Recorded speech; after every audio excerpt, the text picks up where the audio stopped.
एक राजा की पुत्री के मन में वैराग्य की भावनाएं थीं। जब राजकुमारी विवाह योग्य हुई तो राजा को उसके विवाह के लिए योग्य वर नहीं मिल पा रहा था। राजा ने पुत्री की भावनाओं को समझते हुए बहुत सोच विचार करके उसका विवाह एक गरीब सन्यासी से करवा दिया। राजा ने सोचा कि एक सन्यासी ही राजकुमारी की भावनाओं की कद्र कर सकता है। विवाह के बाद राजकुमारी खुशी खुशी सन्यासी की कुटिया में रहने आ गई। कुटिया की सफाई करते समय राजकुमारी को एक बर्तन में 2 सूखी रोटियां दिखाई दी।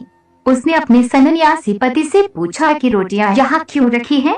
सन्यासी ने जवाब दिया कि ये रोटियां कल के लिए रखी हैं। अगर कल खाना नहीं मिला तो हम एक एक रोटी खा लेंगे। सन्यासी का ये जवाब सुनकर राजकुमारी हंस पड़ी।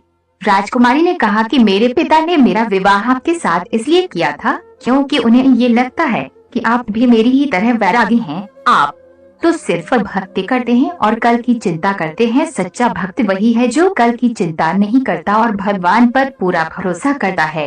अगले दिन की चिंता तो जानवर भी नहीं करते हैं, हम तो इंसान हैं।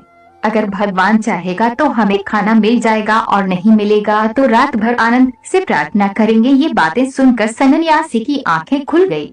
उसे समझ आ गया कि उसकी पत्नी ही असली सन्यासी है। उसने राजकुमारी से कहा कि आप तो राजा की बेटी हैं, राजमहल छोड़कर मेरी छोटी सी कुटिया में आई हैं, जबकि मैं तो पहले से ही एक फकीर हूँ। फिर भी मुझे कल की चिंता सता रही थी। सिर्फ कहने से ही कोई सन्यासी नहीं होता, सन्यास को जीवन में उतारना पड़ता है। आपने मुझे वैराग्य का महत्व समझा दिया। शिक्षा, अगर हम भगवान की भक्ति करते हैं तो विश्वास भी होना चाहिए कि भगवान हर समय हमारे साथ हैं। उसको भगवान हमारी चिंता हमसे ज्यादा रहती है। कभी आप बहुत परेशान हो, कोई रास्ता नजर नहीं आ रहा हो, तो आप आंखें बंद करके विश्वास के साथ पुकारें। सच मानिए, थोड़ी देर में आपकी समस्या का समाधान मिल जाएगा।